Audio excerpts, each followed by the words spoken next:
and welcome to the Retro Hour podcast, episode number 148, your weekly dose of retro gaming and technology news with me, Dan Wood. And me, Ravi Abbott. Now, just before we kind of get into the madness of Christmas, which is obviously not too far away now, most people want to chill out a bit this time of year. You're doing the complete opposite. Yeah, so I'm going to be going to America, which is pretty cool. Actually, it's really cheap tickets before Christmas, so it's a good time to fly. You tightwad. Is that why you're going this time of year? But the reason we mentioned that in the show is, you're going to be doing quite a bit to do with retro gaming when you're out there. So hopefully in a couple of weeks' time, we can bring you kind of a Ravi's Travels audio vlog of your tour across America. Yeah, so I'm going to the Vintage Computer Festival, VCF.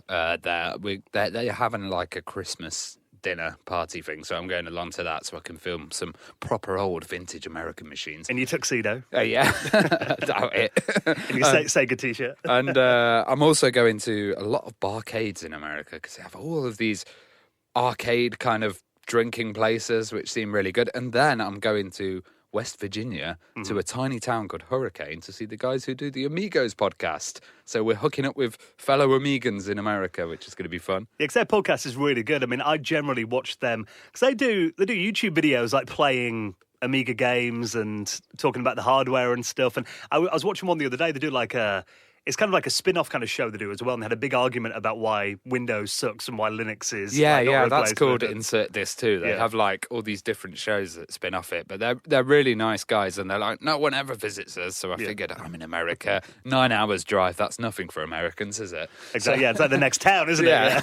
So Ravi's heading off to America in a couple of weeks. That does mean we're hopefully going to get some nice little clips of your journey across America and a few little clips on YouTube and stuff as well. So remember you went to Ireland a couple of years ago, didn't you, to visit John Romero, and you made a nice little vlog when you were out there too. So listen out for that in the run-up to Christmas. While you're away doing that, I'm going to be here, hard at work prepping the Retro Hour Christmas Super Quiz. And based in the turkey.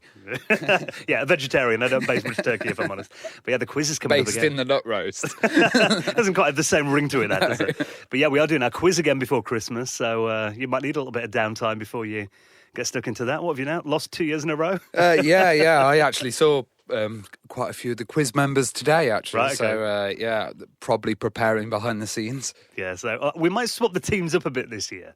I don't know if it's fair that you and Joe get thwacked every year. So I'll have a little think about that while you're away. Yeah, maybe get like the guys from Retro Gamer to join one of the teams or something. So that is coming up before Christmas. Plenty happening between now and then on the podcast. Even though Ravi's away, we're still going to be here every week. Might even cross live to you on Skype at some point as well. But this week, we are going to bring you a panel that was recorded at Play Expo in Blackpool. Now, this happened last month. We played a little panel the other week, didn't we? Jeff Minter, who we recorded there as well. But one of the most popular panels that we do, and we've only been doing this probably for about a year now, is YouTubers. Now, the people we've got on the show this week, they've all been on the podcast in the past, but we've never had them all together, which I think is what makes this panel really interesting. Because there is quite a bit of debate goes on, and I love the way they all kind of bounce off each other and stories kind of organically evolve out of it as well. Yeah, like we had Adam Koralik from America on, so we had an American podcast, which was really cool, and Retro Man Cave for the first time on the panel, and they had some really interesting discussions, especially about like failed systems, but they also did a thing about how to deal with hate on YouTube, how they all deal with it, and what their channels are kind of doing in the future. There's something I really like talking about as well was their kind of tips for restoring old systems. So no Retro Man Cave, we've had Neil on his own on an episode before, and the thing that really made his channel popular was the Trash to Treasure series that he does. Yeah. And I think he got like gets old machines that are all beaten up and everything like that, and he brings them back to former glory. So, if you've got any old machines, because people often don't think about this, if you've got like an old console or something that you haven't used for a while, they are actually deteriorating. You do need to actually do some stuff to make sure they stay in good working order. Stuff like recapping and what to look for if you get a second-hand system. So it's actually a really good chat. So we've got Adam Koralik, who is he's the go-to guy for Sega Dreamcast stuff, isn't he, on YouTube? Totally. Who flew over from America. Neil from Retro Man Cave, Slopes Game Room, Dan from that, and Kim Justice, all on a panel recorded live at Play Expo in Blackpool. We're going to be bringing you that chat on today's podcast in around 15 minutes from now. And I think actually 3 of those work for Sega now. Yeah. So if you love Sega, it is actually a really good chat. And we were there celebrating the Dreamcast anniversary when we were there as well, because it was 20 years. Yeah, we haven't put the Dreamcast panel on our podcast, but it's actually on the DreamPod, which makes sense, doesn't it? It's the Dreamcast kind of podcast. But listen to that. It's a really good panel. Adam's on there as well, and same with DJ Slopes. Yes, I'll put that in this week's show notes at theretrohour.com. Now, before we get into the news this week, something happening this weekend that you might want to check out. Off the back of Play Expo, there is a retro gaming market happening in Bristol this weekend. God, I've not been to one of those. I've seen photos of them and they look absolutely rammed. But if I went, I'd probably have to get a new mortgage on the house. So. Yeah, this is so tempting to spend money, isn't it? Oh, God, yeah. Every time we're at Play Expo, I'm like, should I pick that up? Because I always bring like about 150 quid and easily spend that. But if you do want to check out... kind of good timing as well before Christmas. Maybe treat yourself before you buy gifts for all the family. It is going to be happening this weekend at the Passenger Shed in Bristol on a Sunday, the 18th of November, the Bristol Gaming Market. So it's kind of a little bit of a tester to see, what the retro gaming scene's like in Bristol, and maybe there will be more stuff coming up there in the future if you like it, if you live down in that area. Definitely check it out. And if you want to get a link to where that is, I'll put all the information. There's a little Facebook page if you search for Bristol Gaming Market, or I'll put that in this week's show notes at theretrohour.com. Now, I can't believe how close we're getting now to this show's 3rd anniversary. I know, we're approaching episode 150 as well, which is 2 episodes away. Pretty cool. Really good that we've made these landmarks in the show, but, we could not do it without your support now. We do have a little tip jar that you'll find on the front page of theretrohour.com. We've got our renewal costs are coming up soon, everything as well in January, so this will be very well timed. I appreciate it is a very expensive time of year. But if you'd like to help us out into the running of the podcast, make a little tip through the website via PayPal or cryptocurrency if you're into that at theretrohour.com. And for doing that, you will get a mention on a future episode in the most prestigious honour, the best high score table in the world of retro gaming, the Retro Hour Hall of Fame. Just like this week, thank you, Samu, Matthew Cooper, Carl Parks, and Matthew Martin, who all made donations into the running of the show, and you can do the same at theretrohour.com. And remember, you can also go on Discord, and any guests that you know or you want to get on the show, put in our show suggestions and we can do a little bit of research. It's really good actually getting suggestions from listeners. It's like they're curating the show. Yeah, it does come in handy though, because like I said, we've been doing 150 of these now. It does get to the stage where you're thinking who else is left to interview? And we've got to that stage a couple of times, and then, you'll go on Discord and people will be like, what about this guy? What about that guy? What about this team? And suddenly you've got a list of like 30 people we never even thought of. Yeah, I think we've run to the extent of people we know. Yeah. And now we're getting to people we don't know, systems we don't know. And they're more fascinating, I find, because it's not like, oh, I've met my hero. It's like, oh my God, I didn't know about this. Well, that episode we did last week about teletext, I saw you being set up a Raspberry Pi, haven't you now? Yeah. What have you got on there then? I saw the complex stuff that you could do on the Raspberry Pi and everything, and I was like, I want to run TFAX on this, and I just kind of full screened the website and put it on there, and then had a little Bluetooth thing, and now I've got it in my house. Yeah, a little monitor with TFAX running on there and all the old teletext stuff on there. It's awesome. Yeah, so if you missed last week's show, essentially this is Teletext Reborn, isn't it? Yeah. They upload new information. Have you read Mr. Biffo's section? Yeah, and they take BBC News off it. Yeah. They have art competitions on it, everything. And it's just very easy. You can have it on your old TV or you can have it on the web interface on your iPhone. Well, I might do a little video on that, I think, over the next couple of it. weeks. When you're away and things quieten down a little bit in terms of the podcast, maybe I'll get a little video out made on that. But yeah, that is one thing I do love about this show, the fact that we're constantly learning new things about retro, which, sounds a bit of an oxymoron, but, there's new news all the time. So we are going to get into some of those stories in just a minute, including Nintendo. A little bit of a development on that ROM story that is not all that pleasant. And also a new bizarre mini system that we need to talk about. Now, before we get into that, we just want to give a big thank you to this week's sponsor, The Economist. Now, we've got a little offer here where essentially every Retro Hour listener can get a free copy of The Economist, which I think is pretty cool. That is absolutely awesome. And all you need to do is text the word retro to 78070. Now, the reason we're talking about The Economist is a lot of people kind of think, based on the name, it's been going for a long time, 170 years. The Economist has been in print now. So it's pretty well established, I think it's fair to say. Definitely. But it's about more than just, economics and finance and stuff like that. They cover stuff like politics, business, science, technology, the arts. And the reason we're talking about it is they cover gaming as well. And we were reading this article before that I thought was really interesting. It's this study that's been done about the link between video games and unemployment. Of course, they're saying, often the job sector can be hard for young people to get into, and like a video game's kind of filling a void for people that, you know, might not be in employment at the moment. Yeah, they're kind of talking about how, you know, video games used to be really expensive luxury items, and now that they've got a lot cheaper in luxury items, everybody's getting a lot more of them. And a lot of people's spare time's getting taken up by this. So are they kind of, you know, distracting themselves with these games, or actually is it going to lead to some new employment? But also, I mean, we got into a little discussion after that about how it can actually lead on to employment. I mean, you look at our discussion we got today, a lot of the people on there are full-time YouTubers now who are doing YouTube channels about video games. And being employed by Sega and stuff. Yeah. And this has led to them having lots of opportunities. But there's also a lot of courses now online available and stuff. And they're saying, you know, a lot of people aren't having the formal training now. That's it. Now, The Economist is the smart guide to the forces changing your world. And, you know, the broad range of topics they cover, there really is something for everybody. You might even read stuff that manages to change your opinion on things you already thought, or learn lots of new things too.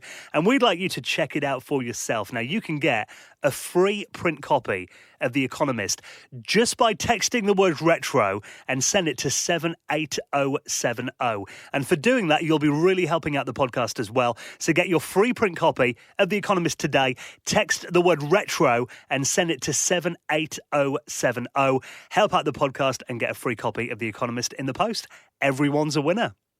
Now, we're going to bring you our panel of YouTubers recorded live at Play Expo in Blackpool in just a minute. First, though, let's talk about this new development in the world of Nintendo ROMs. Now, this was back in the summer. Do you remember Nintendo were taking down ROM sites? Well, yeah, ROM sites were taking down Nintendo ROMs because they didn't want to get sued, basically. So they were disappearing everywhere. Sites like Emu Paradise just totally took them all off. Yeah, well, Nintendo got in touch with, you got to take these down now. You know, these are our copyright, these are our trademarks. Now it turns out one of the sites that was affected was called Love ROMs and loveretro.co.uk. They've agreed to a $12 million judgment in favour of Nintendo.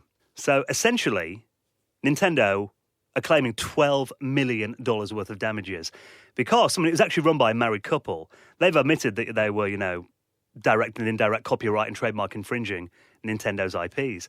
So this is quite bizarre. This is unheard of, really, in terms of retro gaming and ROMs.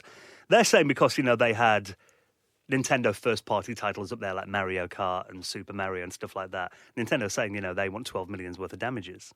And, you know, ROMs, they've never really been... They've kind of gone under the radar for many years, haven't they? And Nintendo seem to be the main guys when it comes to kind of protecting their trademark. Like with stuff like YouTube, they're always taking down videos of any Nintendo footage. But this is quite a lot. I'm astonished to think that a ROM site would even have this money. You know, I imagine they haven't. They haven't, yeah. I mean, I've been reading some stuff about it. They reckon that they may settle out of court and it might go for a lower amount. But I think, you know, Nintendo doesn't need $12 million. No, you know, they've got enough money in the bank. But I think the reason they're doing this, you know what it kind of reminds me of? Do you remember like in the early 2000s when the music industry did this with MP3s? Yeah. It's kind of like Napster to iTunes, isn't it? Yeah. Where the retro games are now actually getting put in a kind of store format or on a mini console, whereas before they were just free for all. You know, It was a bit chaotic before. But what I think they're doing is the same as like the music industry did. They're making examples of people. Oh, yes. Yeah, of course. Do you remember when MP3s came out and they did the whole Gil for downloading nursery rhymes? That was one. Yeah. Wasn't that millions as well, wasn't it? And I remember some story about like a mum who had like a 9-year-old kid, and he downloaded a song and like the music industry went after them for like millions and millions, and she was like, didn't even know her son had done it.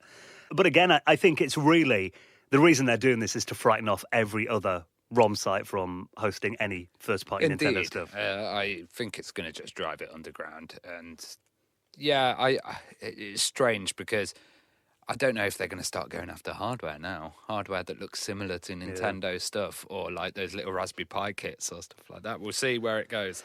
It needs to kind of go the way the music industry did, because no one cares about downloading MP3s anymore. You know, we all stream them now off like Spotify and that kind of thing. And Nintendo are kind of getting there. I mean, you know, since the update on the Nintendo Switch, and you've got the playable streaming service on there as well. Play the old NES games, which works really well actually.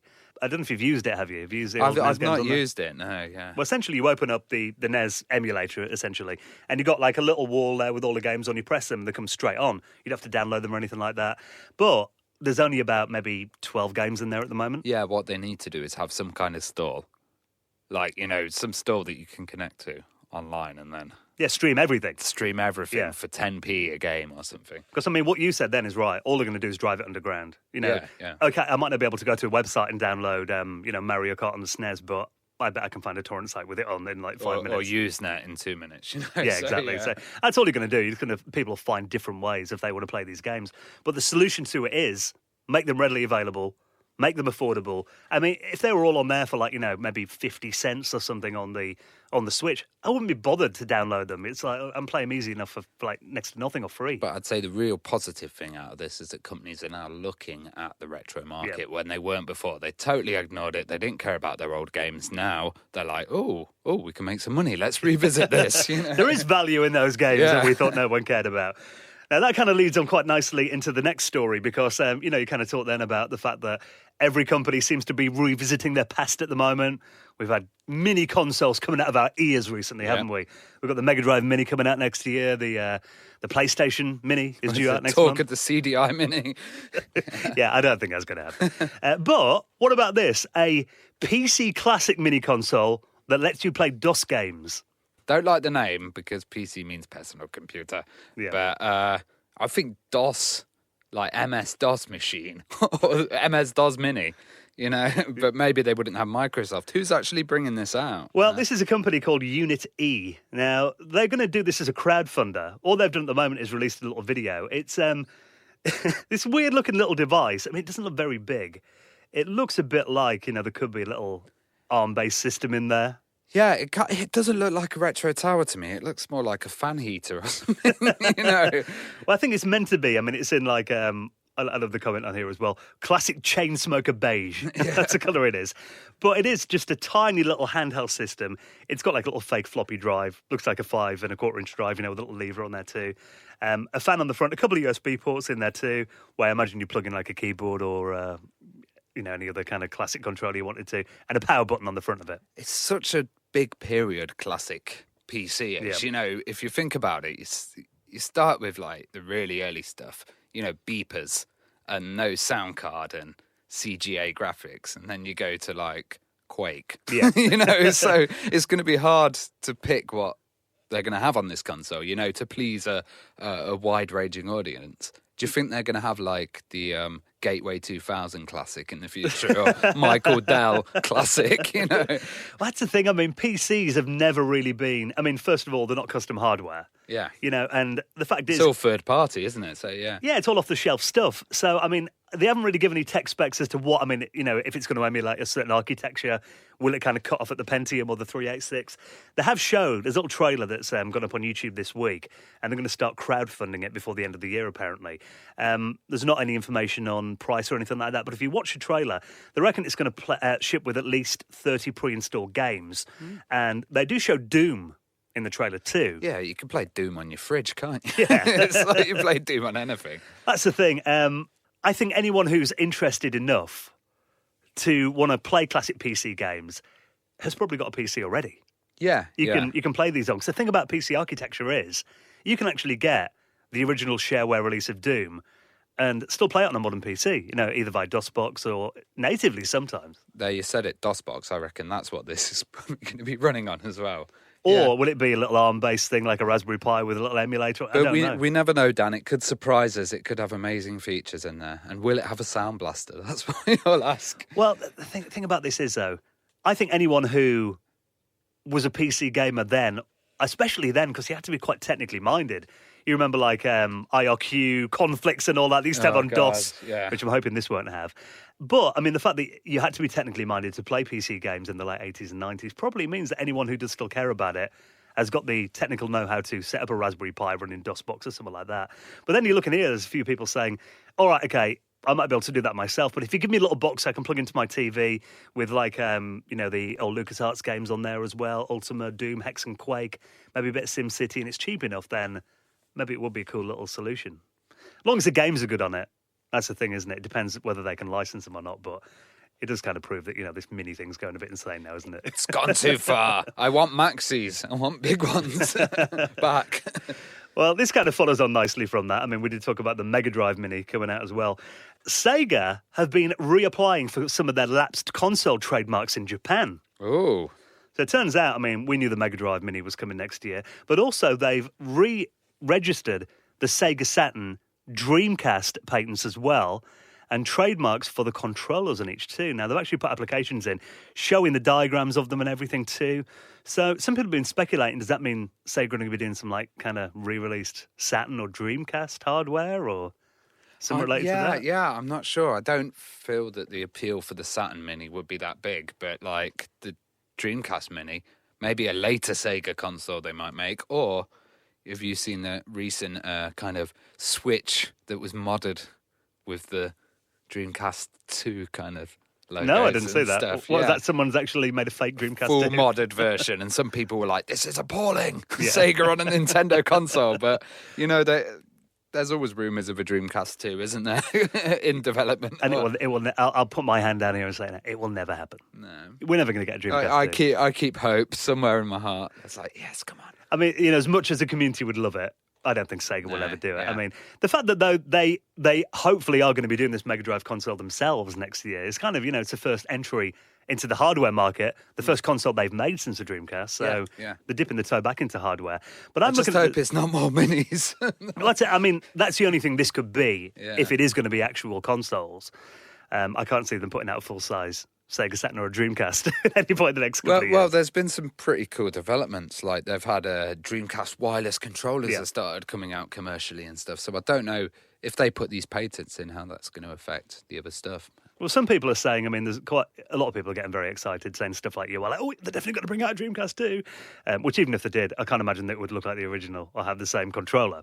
And they're definitely not going to make a Sega Saturn 2. That's never going to happen.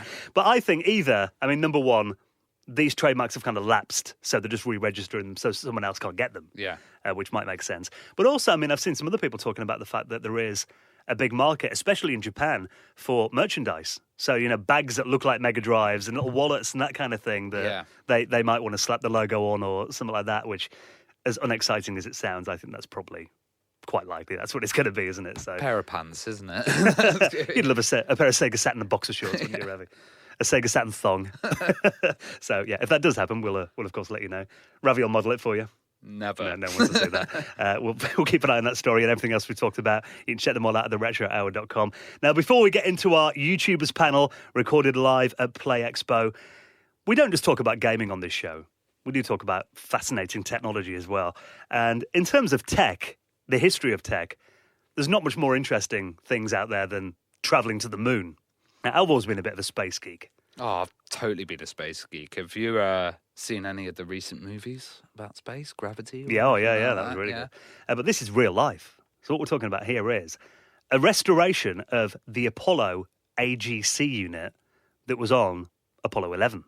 Oh, wow. So next year, and I was reading this, and I was like, wow, next year's a pretty big year. Next year's the 50th anniversary of the moon landing. That's awesome. So what they're doing at the moment is the AGC is the auto guidance computer. So this was the machine that essentially was on board. There are two of them from what I've been reading. There's one on the spacecraft itself and one on the little unit, the LEM, I think it was called, that went down onto the moon. So this would help the astronauts. I've seen that unit. Yeah, it's in NASA in Florida, I think. They've got it there. I think it was a reproduction in some museum, but the maddest thing that I saw on it was that basically they have a guidance system, which is just a load of lines drawn in a piece of glass, and you'd look out the window and line it up with that. Yeah. Well, I mean, this unit was on board that helped them kind of steer and helped it land safely on the moon, that kind of thing. Really interesting. It was actually one of the very first computers to use microchips. Because it came out in 1965, it was developed, and chips only really came around a couple of years before that. It was all valves before that, wasn't it? Yeah, exactly. Well, what's interesting is, though, I mean, there's a video that's just been released. It's called the Apollo AGC Restoration Part 1. And this is a group of space and computer nerds who lock themselves in a hotel in Houston. And they've got suitcases with NASA logos on and all that. Awesome. And their goal is to get this machine, to get this computer that helped the astronauts land on the moon 50 years ago working for the 50th anniversary of the moon landing next year. That is wicked. I love these kind of restoration projects, like the stuff they do at Bletchley Park, and and all of this. It's great. It's like kind of less technology than was in your phone, which used to land on the moon. Less technology than was in a Nokia 3310, let alone your phone you've got today.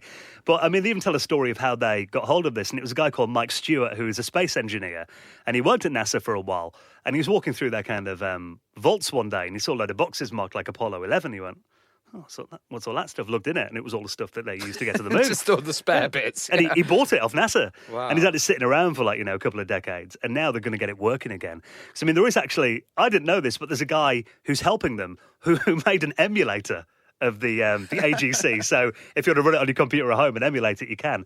But he's helping them get this machine working again. That's amazing. So even looking at the video, they're sitting there with like the original schematics and the hand tracing where all the connections go and stuff. It's like it reminds me of that Tom Hanks film where they had to kind of recreate the air filtration. Was that Apollo 13? Yeah, they had to recreate it. Yeah, that was really good. Yeah, I mean, I've always found space travel fascinating, and the fact that they're going to be doing this to mark, that landmark anniversary. So I imagine next year there's probably going to be loads of celebrations going on about the 50th anniversary of the moon landing. It's got to be a big deal. Yeah, and I've got this thing on VR, which is Buzz Aldrin's cycle to Mars. Oh, cool. And it's showing exactly how we're kind of waiting for the Earth to get into the right cycle so that we can like fire ourselves across and then get to Mars in the kind of quickest time possible. It's really awesome, and a lot of that's kind of based on the moon landing and stuff. Well, I love stuff like when I was a kid, I'd read all the Patrick Moore books and stuff like that, and I remember thinking I had I think I've still got it actually, a CD-ROM that was on the Commodore CD-TV,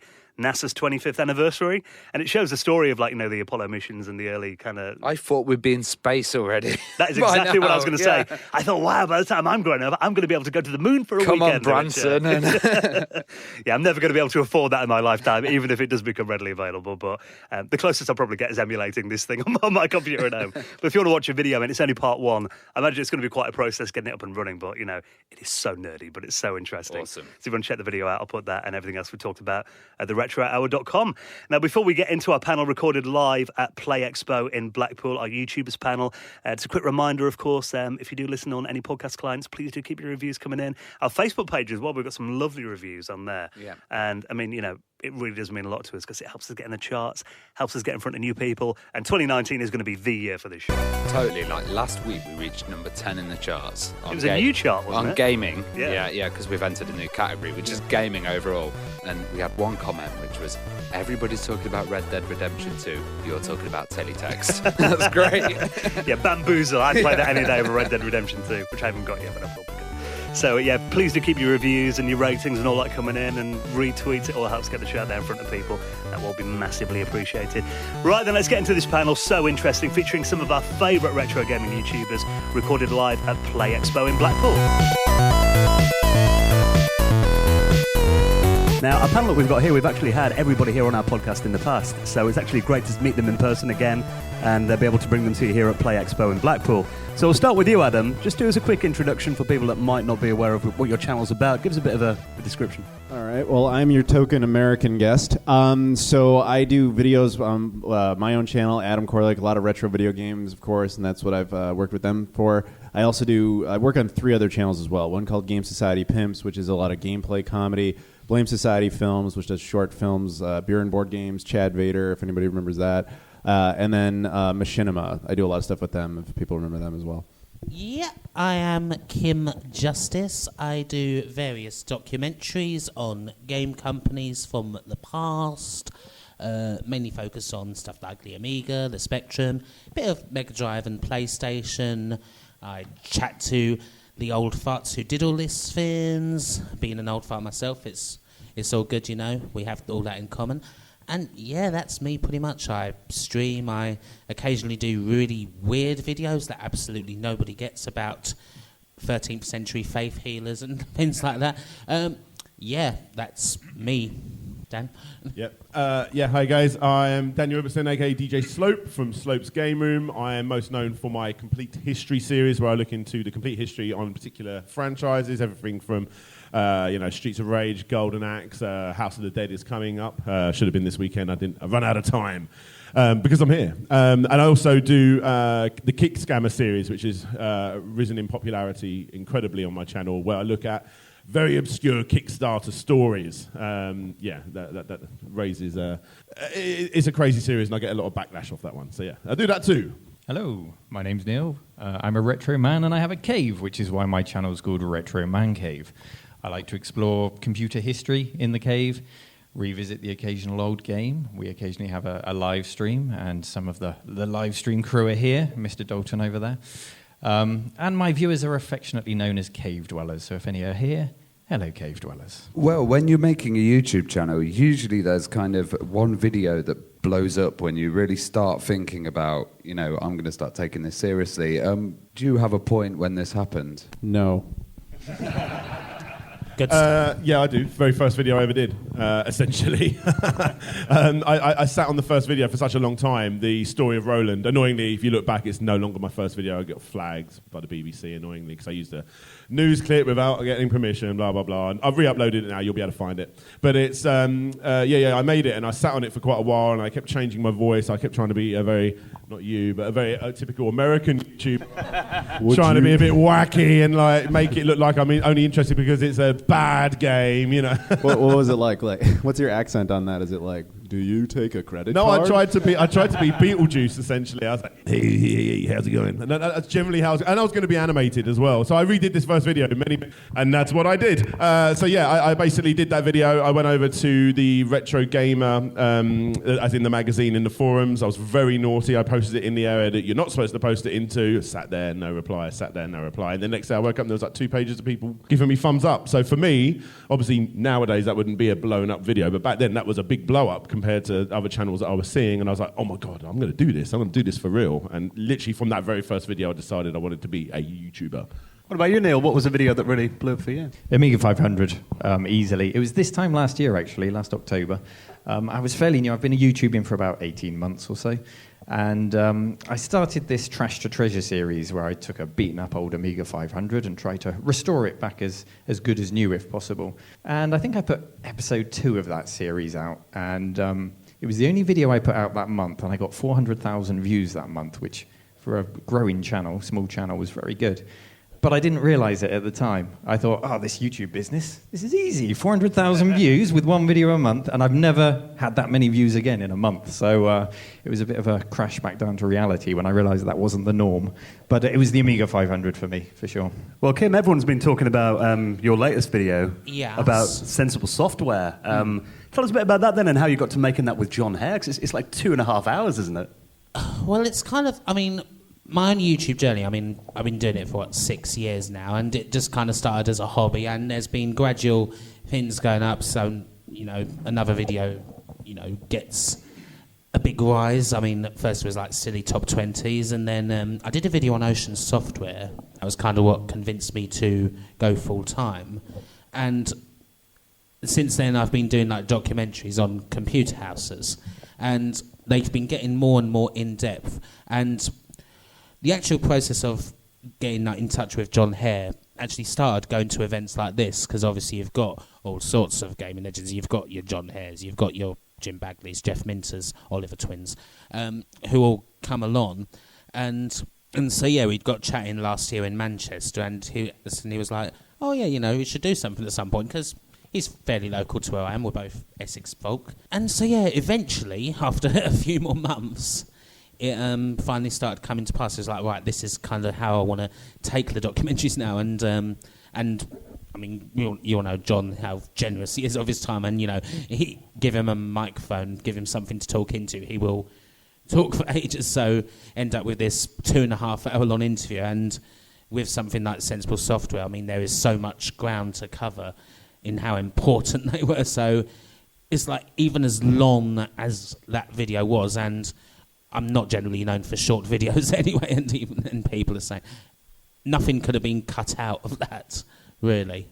Well, Adam, you do the Keep Dreaming series as well. Yes, I do. And what were the kind of aims behind that? And that's gone on for a long time, hasn't it? Yeah, so, my story is a little different, because I never set out to be a YouTuber. I actually went to college for film production, And originally, you know, it was just like, okay, I'm making only short films in college. Well, there's no money in that. You can't make a living doing that. So I was like, oh, I should put them on YouTube and just find an audience. But then it's like, well, nobody's looking for that stuff. You need more video content. What do I know? I know video games. What do I have a ton of? Dreamcast crap. Let's make a whole bunch of videos about Dreamcast stuff. And that's pretty much how it went. And then as it went on, I was like, oh, people are actually watching this. That's cool. So just kept going and kept going. And then I was like, I'll start making things of other, you know, based on other consoles and other stories and other things. But yeah, Keep Dreaming is still going, mostly because they still release new games, which is awesome. But yeah, that was pretty much my journey with it on that channel anyway.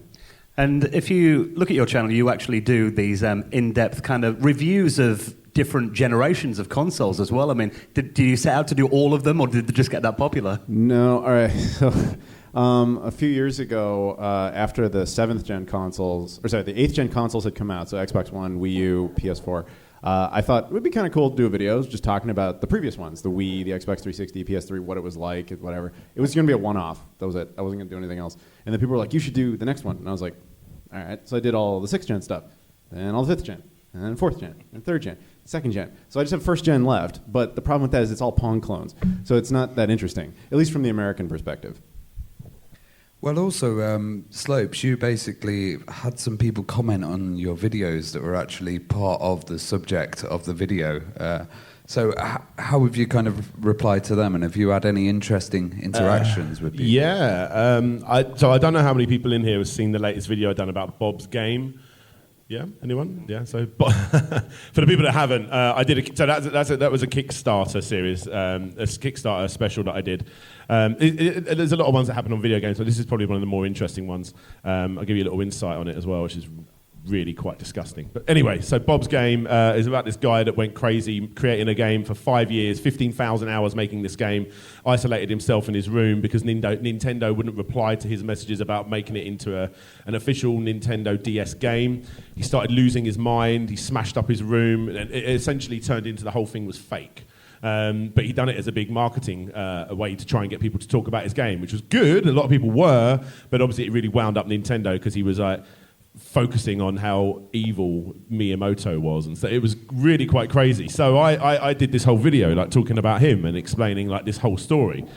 The messed up thing is, and I think it's true because I've had more than one source tell me now about how crazy this man was in real life, the stuff that you don't hear about.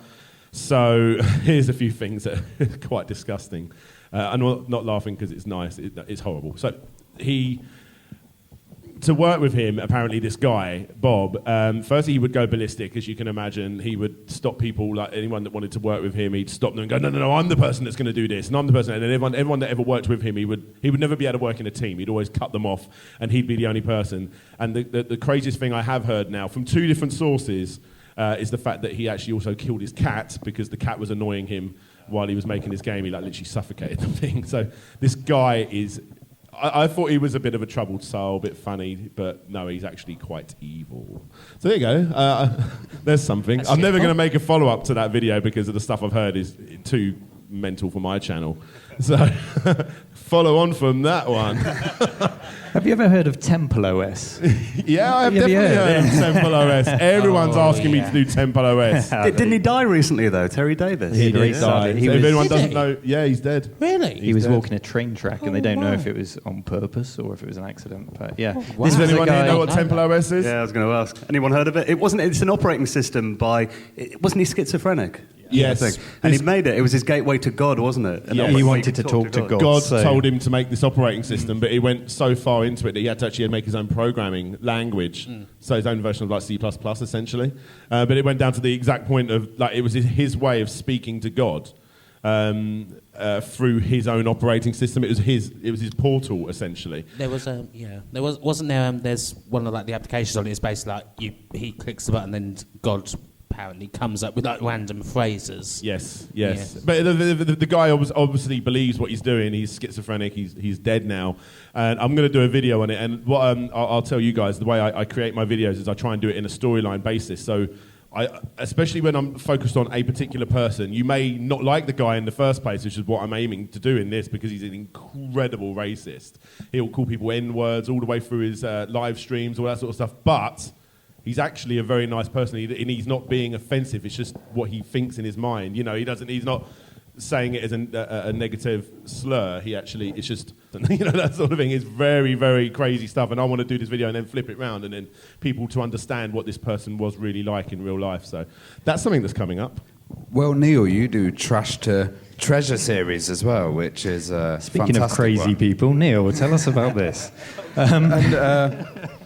You've kind of done some scientific stuff with finding about getting the yellow out of items with retrobrighting, but you did like the definitive retrobrighting video. Oh, it'd be a stretch to call it science, but yeah, the art, shall we call it, of reversing yellowing in plastic. So as you know, retro kit turns yellow because I think it's because of the bromine in the plastics, the fire retardant material turns it yellow over time. So you can reverse that process by covering the plastics in peroxide and getting lots of sunlight, or in the UK, because there's so much rain, I use a sous vide sometimes, so I'll vacuum pack it and sous vide my old computers to reverse the yellowing. There's nothing crazy about that. That's perfectly normal. Who doesn't do that?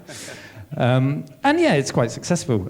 So yeah, and I tried to do an indoor retrobrighting guide, so to show Brits mainly and Scandinavian countries how we can do it indoors, because you always see people like the 8-bit guy who have unlimited access to sunshine and they can just retrobrite so easily. So I wanted to help the guys in the wet weather countries out a little bit, and I think it was a success. Yeah, I've got lots of white computers now. Use a bathtub or anything. You can use a bathtub, yeah. Use whatever you like. Well, Adam, I know you actually do videos about kind of modding old systems with HDMI output and stuff like that. I do reviews of them. I don't do the mods myself. But yeah, there's a lot of great ways to get amazing video quality out of a lot of our older stuff. In fact, there is one booth there that's showing all sorts of stuff that they've worked on that's really, really impressive. But yeah, anytime you're like, there's a new like HDMI cable coming out for like the Xbox, like check my channel. I'm gonna have a video on that. Well, which YouTubers do you guys watch as well? I'd love to hear that. I tend to watch obviously gaming stuff. I mean, a lot of people probably on this table and in this room, but a lot of this stuff that I watch outside of that, I watch a lot of non-gaming stuff, and kind of try and take some sort of like weird inspiration from, I don't know. I watch a lot of food channels. Is that stereotypical? Is that something? Like I watch like people like binging with Babish and the Food Ranger who just go around like eating stuff. There's LGR Foods as well. Yeah. Speaking of that, yeah. The thing about LGR's food channel is he can put out a video between his main videos of just him making a sandwich, and it will get 10 times the views of my regular videos. I know. It's sobering, isn't it? It's like, well, it's a nice looking bowl of ramen, but yeah, when he was going to be a voice in one of my videos, I was like, oh yes, that's it. The little moments like that, you realise you've made it. Yeah, absolutely. So laser game reviews for me. Kim, I generally think to make some of the best content on YouTube. That sensible software one you did, I've got no interest in that company, but watched your whole thing. It was fantastic. Yeah. So people like Kim, obviously, Retro Man Cave, and Adam as well. Obviously, Larry Bundy. I'm normally involved with most of those videos. You are Larry Bundy. It's my second channel. But I mean, outside of the world of gaming, I'm obsessed with Defunctland. If anyone knows who that is, I love Defunctland. What else do I watch? I've been a bit weirdly obsessed with the junk food that is Ali Law recently. But his channel's going to get taken down soon. I mostly watch gaming content, if I'm honest. But normally what happens is, when I'm creating these videos, I'm looking up so much content on that particular franchise, so much so that my feed just becomes, here's another video from the BBC Micro, and here's another video on this, and to the point where you can never get good suggestions anymore, because it's all full of that stuff, or Baby Shark, because my son's got hold of my channel. I actually don't really watch that much gaming stuff, mostly to kind of get away from it. So I watch a lot of movie review channels, actually a lot of Australians, like Mr. Sunday Movies, if anybody knows him.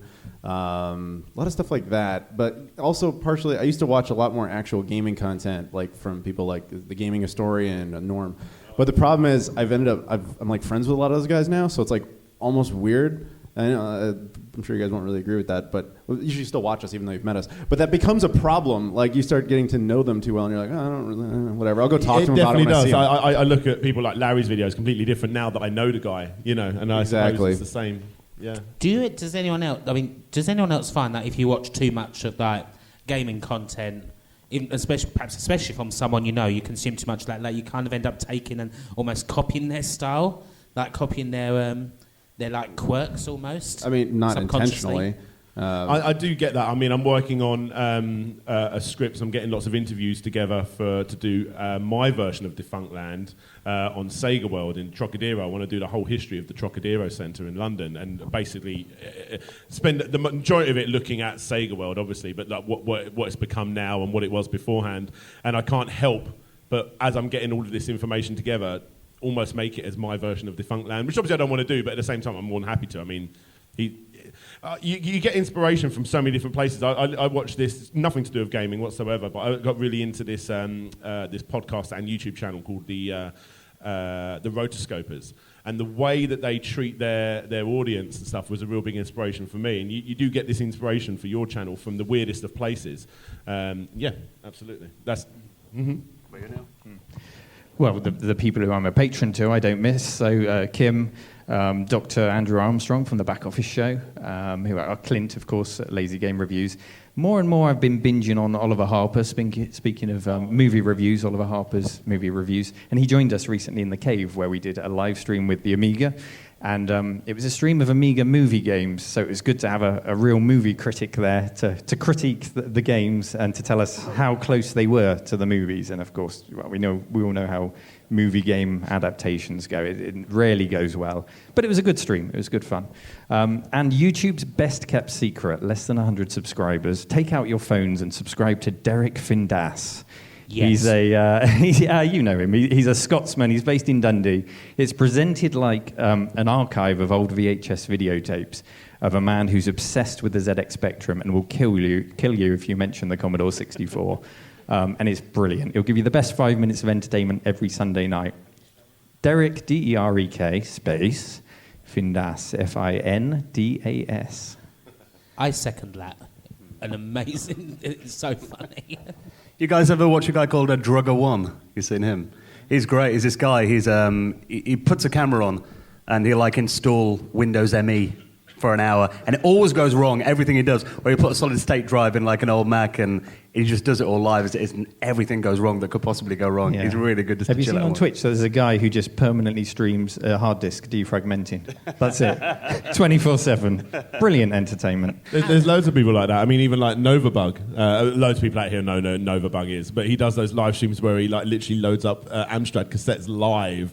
The bit that you didn't want to wait for, you can watch now live. Won't it work? Yeah. It's so cool. It's I'm going to watch that. Actually, no, I think I will. It's really cool. There is something weirdly satisfying about such things. That's, people really catch into, like whether it's just loading something that takes on, has a weird quirky sequence.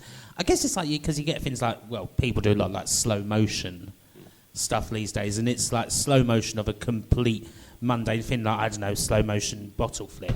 That would have been a lot cooler. But even though that's completely mundane, if it's slow motion, it gets millions of views. Well, we were talking about a podcast last week. There's a new archive website for banner ads from the late 90s.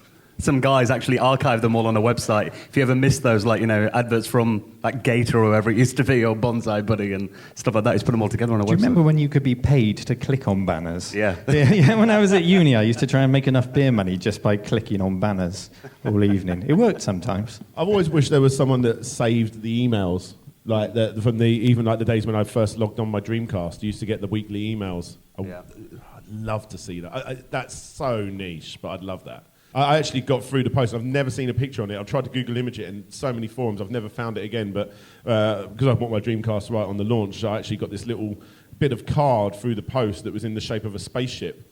And if I basically went online, it said if you go online, you get a free copy of Choo Choo Rocket. And I just wish I could find that bit of card. I've never, ever seen anyone ever post it. That's interesting. Or not. Well, Adam, you travel around the world a lot in your videos. I've seen you do like gaming shop tours in Japan and all sorts. Yeah, I get around. How do you find it differs around the world then, different communities? And you've got any favourite places? In what regard? Like to buy stuff? Yeah, Or just to buy or actually... Japan. Done. Buying stuff in Japan is amazing. It's so cheap over there. It does spoil you though, because like you'll go out and you'll see like, oh, there's like a seller selling retro stuff. And I'm like, that's terrible. Like compared to what it could cost in Japan. Like one of the gray Sega Saturns, you walk into like a Hard Off, which is one of the chains over there. It's like $3 all day. Which is like 2.5 pounds. Like that's nothing, and then you see them out there, and you're like, well, I don't blame them. It took a lot of work to get it there, but it screws you up. But if you just want to buy a bunch of stuff, Japan all the way. Well, I've watched pretty much all of you live streaming as well. And what's the difference between live streaming? Like, I know you get the instant reaction, but do you kind of find it more satisfying, or do you find videos more satisfying? I mean, I live stream quite a bit. I think the difference is, when you make videos, especially when you make like big edited documentaries, you spend all this time making sure everything's spot on. Live stream, is more natural. There's nothing really natural about making a 2.5 hour documentary. But, you can't edit your cadence of speech on a live stream. Things will go on. There'll be banter, there'll be back and forth with the audience, and it's a good laugh because you just start with a stream and you don't know where it's going to go, like where it's going to end up. It might be completely manic, it might be an absolute disaster. It's always fun, it's more human, I suppose. Yeah, you let your hair down. It's your way. The reason I want to start doing streaming a lot more, which I will be doing in about 4 or 5 weeks when I take a different turn with YouTube, is it's a good way for you actually to play games. For me to be able to make my channel, I have to sacrifice a few things. I don't want to sacrifice any time with the family, and I try and keep that down to a minimum. But the things I actually sacrifice to be able to put out as much content as I do is to sacrifice my sleep and sacrifice my game time. I hardly play games, which is crazy considering I run a gaming channel. I can relate, buddy. Trust me. Yeah. I understand. So I hardly meant play. To be held on. It was empathy. So yeah, I don't. High five, dude. I hardly play many games, to the point where I remember Larry got me to play some, what was it, Broforce? Anyone know Broforce? Yeah, great game. Yeah, so he said, oh, do you want to play some Broforce online? I'm like, yeah, and I'm like, oh, I'm going to proper show him up. This is my game. And I was shit. I was so bad, but I'm losing all of my gaming, my gaming abilities. Not skilled anymore. So yeah, I'm knocking out of my sleep. I normally go to bed about 2 or 3 most mornings, get up early for work the next day, and then just like zombie my way through the video, basically.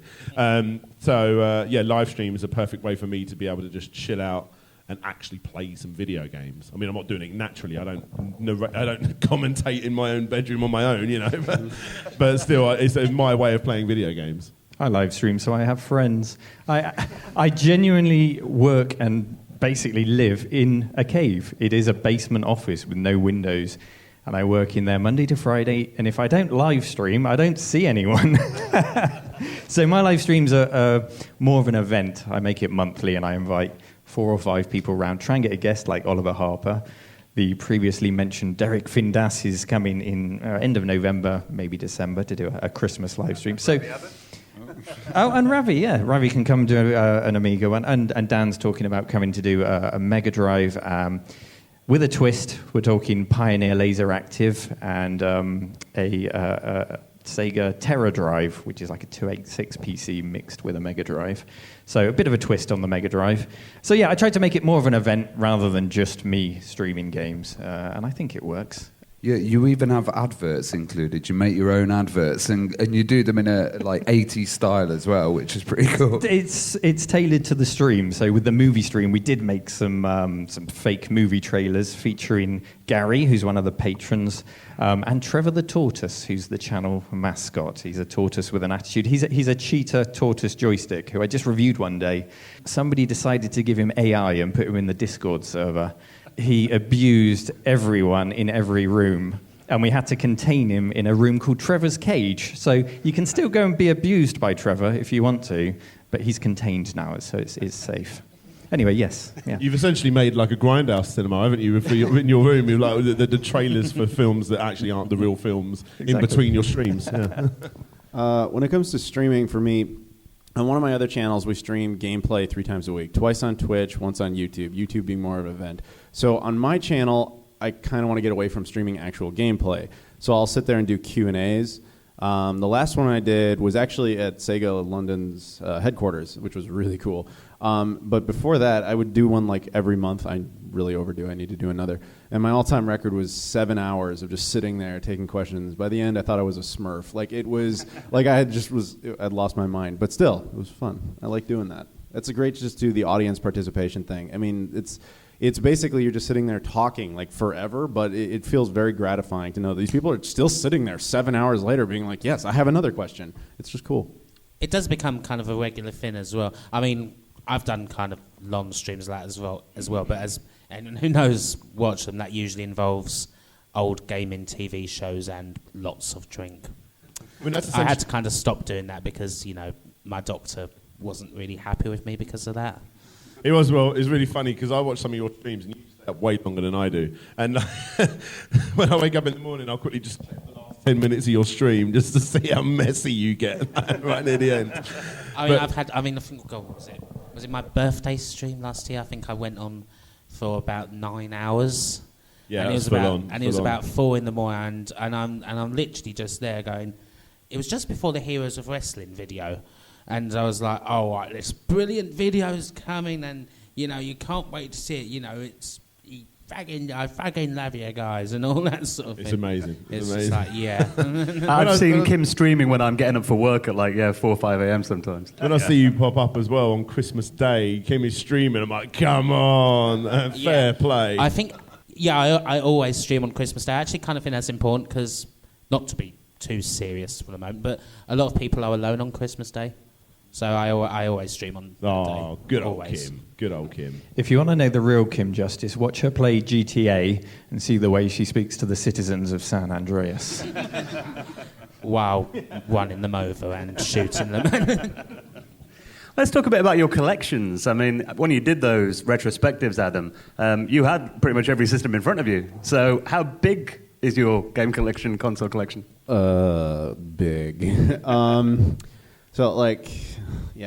Most consoles, you name it, I've got it. I've even, I'm so, out of things to get that I'm wandering around here trying to find Amstrad GX4000 games, which is a console that only came out in this country. I'm like, I got nothing else to look for. That's what I have to look for. As far as, complete sets or whatever, it's only a few. I've got a complete Dreamcast, all North American, all PAL exclusives, all Japanese exclusives, all independents. Then I have, random ones, like Atari Jaguar CD for some reason. But for the most part, it's just...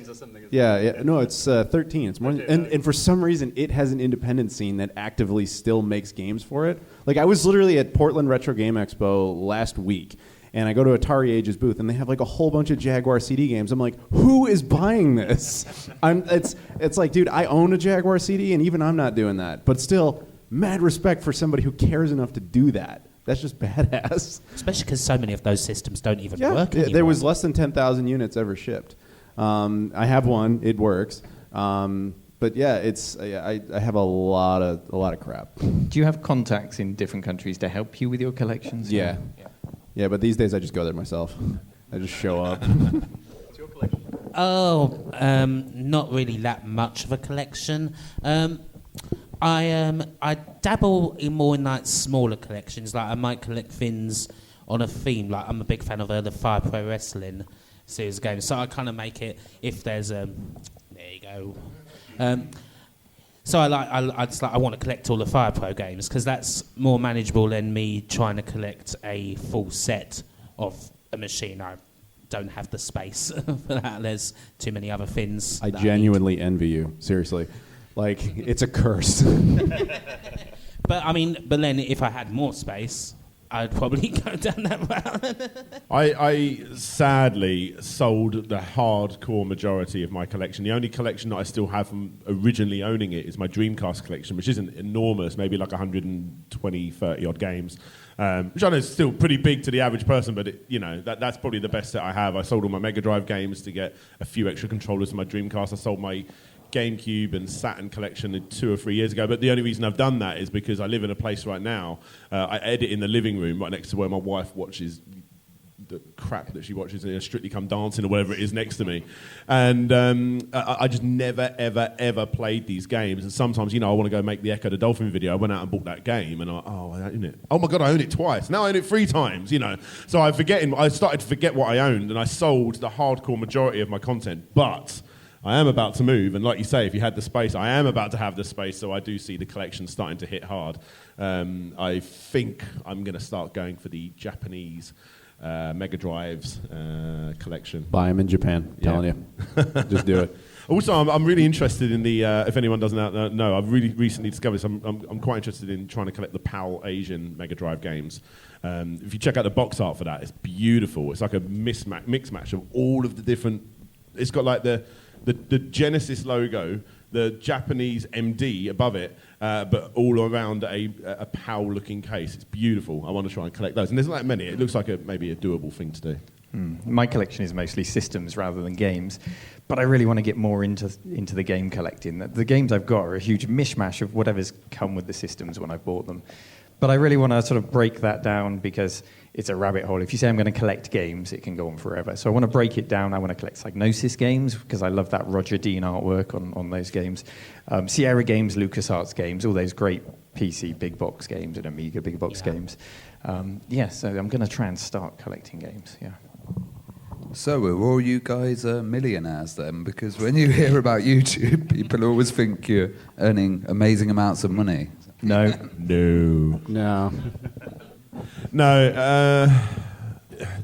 YouTube. There's no. You people ask, how much money do you make on YouTube? That sort of thing. Every single person will say a different answer because every single person has it differently. There's no. You can't. What was it? It's like per 1,000 views is roughly equivalent to £1. It used to be more consistent, and now it's like a rough ride since Adpocalypse hit. It's absolutely crazy. A kick scammer video that's 40 minutes long may earn me a crazy amount more than a video that's 2 hours long or something. It makes absolutely... It makes sense to me because I look at it all the time and I know how my channel works, but I guarantee if I looked at one of these guys, it would be completely different. So no, none of us are millionaires, but... Let's talk, talking about collecting as well, are there any systems that are like on your hit lists or anything that you really want to get? Everything on Quang's table. Yeah.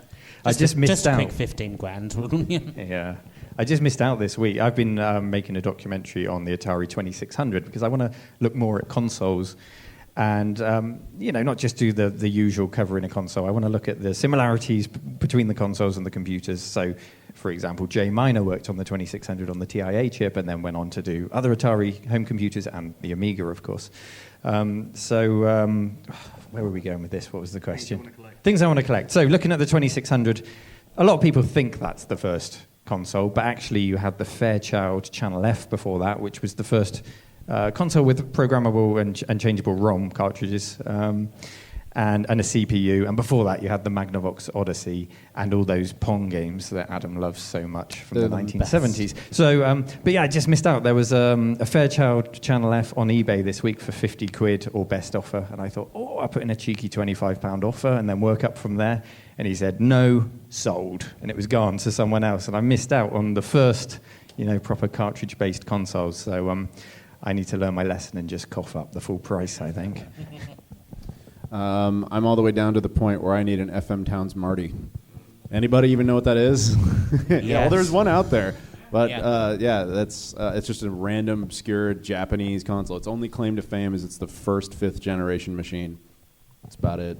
But I need that. Did it have a CD on it? Was it CD-ROM based? Yeah, 'cause I know the Amiga CD32, they all said that was the first. The FM Towns Marty barely beat that thing out. And I do have one of those, the Amiga CD32. Well, talking about the Jaguar CD, for example. I mean, have you got any of you guys got any systems that you actually quite like that are actually considered a bit of a failure or that didn't do very well? Anything you got a bit of affinity for? I suppose you could say the Mega CD. I love the Mega CD. Big fan of the Mega CD. And everything that attaches to the Mega Drive, honestly. People rag on the 32X, but I think that's a fantastic system. There wasn't enough time for it to really get the full potential out. I love those systems. I kind of like all that stuff, but I kind of like them partially for just the stories that, of how they got made and all that stuff. I mean, the games are obviously a big part of that, but sometimes just the history of how something came into existence, the Apple Pippin or whatever, to me is just fascinating more than the actual games that you can play on it. But if you're asking me, is there some really obscure thing that I'm just when I get home, that's I'm going to play that? No, that's not really a thing. I mean, 3DO is kind of one I've always had a soft spot for, just because of how driven, I suppose, and how kind of eccentric, I guess, Trip Hawkins can be. FMV games. Yeah, and kind of a lot of that stuff is just interesting because it was, you know, it was at a sort of crossroads. There was one future and then another future. That one future was live action, the other one was 3D polygons, and obviously 3D won in the end. But, you know, there was that time when everyone was just like, you know, this future. Like, I remember Games Master, the show, I think it was Series 3, the Dexter Fletcher series. They used to, for the whole series, they had a thing, you can win the room of the future. And I think that the systems that were there was a 3DO, a CDI, and I think a Mega CD. Alternate future. Yeah, very much alternate future. I love the obscurities as well. I mean, we saw that game, didn't we, just now over in they already like box up Mega CD games. There was one there that I had never seen, and that really rarely happens. There was one called Animals. I was like, what is this? And the blurb on the back says over 200 real animal sounds. I was like, what? What is this? It was 60 quid, and I really wanted it more than probably any of the other amazing games they had on display, because I've just never heard of Animals for the Mega CD. All right, so I'm going to tell you a little obscure Sega CD story. So I don't know what it was like here, because the 32X was more of an American thing. I know you guys got it, but there was 6 games released that used the Sega CD and the 32X at the same time. And they were all FMV-based games. So things like Fahrenheit and Supreme Warrior and Corpse Killer. You're right.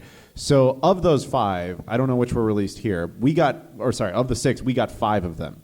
And then the 6th one was Surgical Strike, which did come out on the Sega CD normally. But the 32X CD version only came out in Brazil.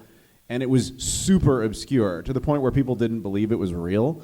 And like, I think it was like 2 years ago, this super collector in Brazil died. And the only copy that was known was his. It went into these guys' hands. They reproduced it through Sega, because Sega Brazil is insane. And they produced 100 copies, and this dudes still have them in stock. Highly recommend that as a random piece of obscure thing to pick up. Just because I talked to the guy directly. He's like, we're never doing this again, because we couldn't sell 100 copies. But I talked to Sega briefly. I'm like, do you guys authorize these? Like, probably. I don't know. That's a good thing about Sega, though. They do respect the retro community, and they're pretty chilled about it, aren't they? Really, not like Nintendo. Yeah, definitely. I just love that Adam's come over here and he really wants an Amstrad GX4000. I have the console. I bought it like You just need 2 the or 3 games. trips ago. Yeah. But I was looking for games. And dude, I came out here when they were setting stuff up. There was this guy who had a box of the games. I'm like, those are mine. And I looked around, never found them again. Somebody bought those before I ever got the chance. Yeah. And I'm still upset about it. It's always the same story with those, isn't it? The GX4000, I don't know if you saw there was the Commodore game system out on the floor today. Yeah, they go for a lot now, though, don't they? I think it's the worst-selling console of all time, isn't it, officially? Like, it sold, a couple of thousand? It didn't really help that you couldn't start most of the games. Like, you actually couldn't, because they poured some games to the game system from the original C64, but to start some of them, you had to press space, and they actually didn't map that to the controller. So I think it's like Terminator 2, which the system launched with, you can't start it. You cannot play the game. It's a bit of an oversight, that, isn't it? It's impressive incompetence. Slight screw up. All right, we're going to give you guys a chance to ask any questions now. If you've got a question for any of our panel, just put your hand up, and we'll run over with the mic. Hi, guys. What's the best piece of advice you can give to smaller YouTubers? The single best piece of advice? Keep making the videos you would want to see. And don't worry yourself too much about the numbers. Just keep doing it. Have fun. Yeah. Being a small YouTuber... Well, I mean, obviously being a YouTuber is fun, but you can have a lot more fun when you're a small YouTuber. Because a lot of people, when they get big, you know, some people kind of get stuck doing, you know, they're beholden to the content that made them. People want to see what they know you for. So as a smaller YouTuber, you have the advantage of, like, I haven't discovered my voice yet, so you can kind of do whatever you want until you get pigeonholed into, like, this one specific niche. And that's an unfortunate curse. I got really into trying to discover different ways, exactly what you're saying there, trying to find new ways of, trying to get my name out there, that sort of thing. And I'm a huge emphasis on the fact that you need to learn how to use Twitter as best as you can. I didn't understand Twitter in this. What is a hashtag? I had no idea, and it kills me because for the people in the room that don't know, I used to have a TV show on Channel 5, and in the corner, the company used to put hashtag human guinea pigs, and I never thought about going on Twitter to actually look that up. What I did in my early days, and I don't care saying it now, but what I used to do is basically after I did a video essentially on something like Streets of Rage or Golden Axe or one of these, big franchises, I would go to Twitter and search for people that are also talking about that so that I could start conversations with those people. And that is how I got to, it doesn't sound like big now, but that's how I got into double digits a day on subscribers quite quickly. There was other things I was doing as well, but that was probably the thing that helped me out the most. So learning how to reach out to the right sort of people, and obviously, you're already doing it, like building up relationships with as many people as possible. And I know that sounds very business orientated, and I am looking at it from like my marketing and sales background, but at the same time, I enjoy talking to Kim and Adam and Neil about gaming and everyone there about I want people to come up and talk to me about gaming. So talking to someone about Streets of Rage, a video I've just done loads of Streets of Rage stuff about, it's exciting, and it helps your content and your channel grow. Like that, I think it's so important to learn how to use Twitter. Well, new YouTubers, you've got to get over the basics. Do you remember when you were a kid and you used to make a radio show on your little portable radio, and then you'd listen to it back and you'd be really embarrassed at your own voice? I think we've probably all had that when we started out. I couldn't bear to watch and listen to myself. Yes. So, just get over those hurdles. But also, once you get into the flow, nobody on YouTube owns an idea. Just because somebody's covered something, it doesn't mean you can't touch it. So just do it and do it in your own way. Exactly, yeah, completely. Like I said, I spent a whole year constantly redoing that first video before I finally got the encouragement. And the encouragement was the fact that Lazy Game Reviews done a video on the Amstrad CPC. And I'm like, oh no, I've got to get it out now. Even the Americans are talking about our home computer stuff now. I better get out there and do it. And the same month I opened up my copy of Retro Gamer magazine. There was a whole section on it about Alan Sugar talking about Roland on the ropes and stuff. I'm like, right, I've got to get this done. I've got to get it out. And my biggest regret, because this last couple of years has been so hard with having 2 kids and running a YouTube channel and having a 9-to-5, not starting it 5 to 10 years ago when I wanted to start it, because if I did, I know where I would be now, and it would be I'd probably be traveling the world, Adam. Yeah. But what he said about do it your own way, that's really important. Don't emulate the success of people you like. Like when Angry Video Game blew up, or Angry Video Game Nerd blew up, everybody was like the irate gamer, and like there was a million other. And it's like, and I got nothing against Chris. He's a good dude, but like it's just. Don't do that. That won't last. You're just cloning someone else, and you will always be considered second best. You also have to decide what kind of YouTube career you want. You can have the short burst one where you do the news for views stuff, but that will last you a year, 2 years, until some sort of drama will kill your channel. So you can have slow growth and last, or you can burn out really fast. But yeah, there's multiple paths, but whatever instinctually makes sense to you, like whatever kind of path you want to take, that's just what you should pursue. Hello. Just wondered how you go about kind of dealing with like negative comments on the negative side of YouTube. I laugh and I move on. Like I don't care. Yeah. Negative comments, they can be annoying at the start, but eventually, if it's trolls, you're never perfect. They will always pick on something. So it really doesn't matter. Eventually, it's just like, yeah. At the end of the day, it's the opinion of someone you don't respect or care about, so it doesn't matter. It's just words. It's so easy to say, but people do take it seriously. And I understand people do take in negative comments seriously. All I can say is just try your best to not take it offensively. And I'll give you a piece of advice for both of you, because I know you asked about this, and for you, because you're asking about that. Never go public with negativity. Like, never take, like, someone gave me a nasty comment. Don't post it like, some guy said this to me. And it's like, you're just giving that guy attention, and now people have a reason to keep doing that to you. That is a terrible thing to do. Don't take out... never argue back either. Yeah, never argue, but don't feed the trolls, as they say. Don't give public attention to any of that stuff. It's never going to work in your favor. Just move on. I do, yes. Your head's on upside down. Do you paint your eyebrows on? And worse, of course. But I think it's also important, I just delete them. YouTube doesn't do a bad job of filtering them out, the really bad ones out for me. I just delete, or you can just shadow ban people so they think they're commenting and they never funny, appear. funny. That's fun. The best. They think they're talking to everybody, but no one sees Yeah, it. no one can see it. echo chamber. But it is important to differentiate between trolling and criticism that you can use constructively. You do need to look out for that. Extremely valid point. Yeah. Yeah, not everybody who's coming after you is trying to insult you. They're just saying, like, dude, you need a better camera, which is totally true. I do. But screw it. When someone tells me I've got a fact wrong or they want to add a bit, I can't believe you forgot this. Like, you always get that. You forgot this. Like, no, I didn't forget it. Yeah. It's just, how long do you want me to make this video? You know? Yeah, exactly. But I remember even when I was less than 1,000 subscribers, when I actually replied to someone like, oh yeah, good point. They were so excited that I replied that all of a sudden they've turned from a troll or an angry angry fan, whatever, into an actual fan. Yeah, that will happen because a lot. You talk to them. So just try your very best to just put up with it. It isn't for everybody, because I know there are people out there that really, not everybody really can take do it. badly. That's another qualifier of YouTube. You got to just roll with those punches. And tying it in, sorry, Kim, tying it in with the earlier question of advice for new YouTubers, on the topic of criticism, if somebody says your mic's rubbish or your lighting's rubbish or something like that, if you're trying to grow a YouTube channel, you do have to treat it a little bit like a business, in that if you don't invest in it, you're not going to grow it. Spend a little bit of money, 30 quid on a decent light or a better microphone. Just one thing at a time if you want to make improvements.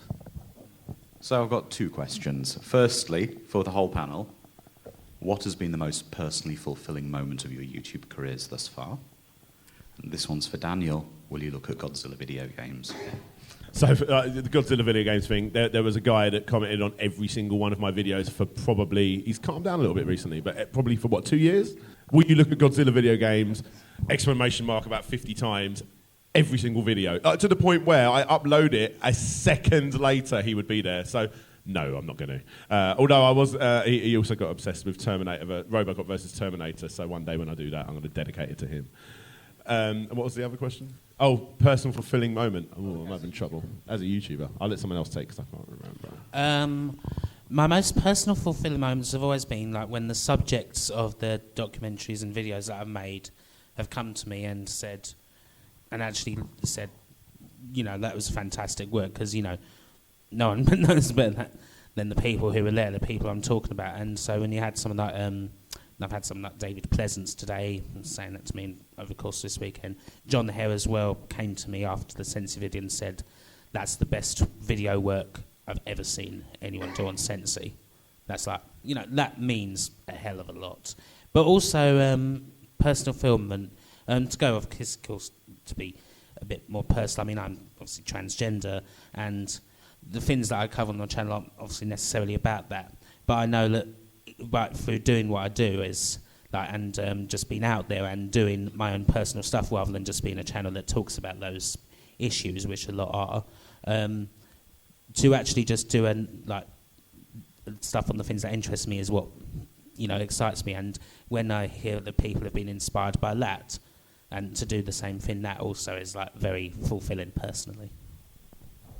I've had a few. Some, unfortunately, I can't mention because I was told things by companies that are like, oh, we did this because of that, but I can't say what they are. But a couple others that were. A few years ago, I took Back to the Future, the game, by Telltale, and I turned it into 2 movies. If you look at Back to the Future 4 and Back to the Future 5, you will see 2 completely edited films on my channel.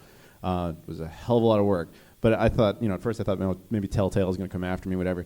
No, they emailed me and they're like, we always wondered if this would work, and this was amazing. Rest in peace, Telltale Games, by the way. But the most satisfying thing is my favorite game of all time is Shenmue, and I've been preaching about that game for years. I'm just like, people, get behind this game. So when Sega reached out to me and was like, we want you to help us bring this game back, I was like, to me, that was the all-time. I was like, wow, that's okay. Thank you. I've done it. Yeah, there's so many little points. Obviously, Sega invited me along to talk about the Mega Drive. My God, crazy. So yeah, obviously that. Like you said, I've had the odd developer, even to the point where I made a really old video. I'm talking maybe 3 years ago. I made a video called "Zombies Ate My Neighbors" was a trilogy, which is a joke clickbaity title where I looked at that and then 2 other games. And the guy that made Zombies Ate My Neighbours got hold of me and thanked me for the video, and then started showing me screenshots of the unreleased Zombies Ate My Neighbours sequel that never got made.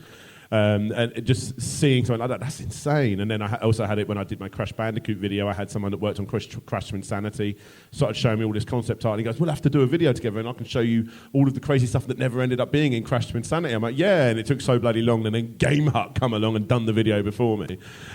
So yeah, stuff like that. Getting to meet other YouTubers is always like mind-blowing, and when I walk around here, when someone wants to shake my hand because they like my content, that is out of this world. And probably the first time I ever almost brought a bit of a tear to my eye almost was when someone said that I helped them with depression because they were in a hospital. That's always like, it's amazing. That's like, whoa, that's like another level. Like when someone was in hospital and they spent like during the amount of days they were in there just binging my videos. I'm like, that is insane. Almost being there with them in that sense, like, whoa. So there's a few there. There isn't one particular moment, but yeah, as a whole, putting it all together, it just proves it to be that this is the thing I want to do because of these things. Yeah, that does occasionally happen, and it's very emotionally gratifying when somebody's like, dude, because of you, my life is like this now. It's like, wow, because I'm cleaning a video game console, but for some reason that made you feel that much better. Awesome. That's incredible. So yeah, I completely Well, thank you so much for sharing your stories. So thank you. Thank you so much.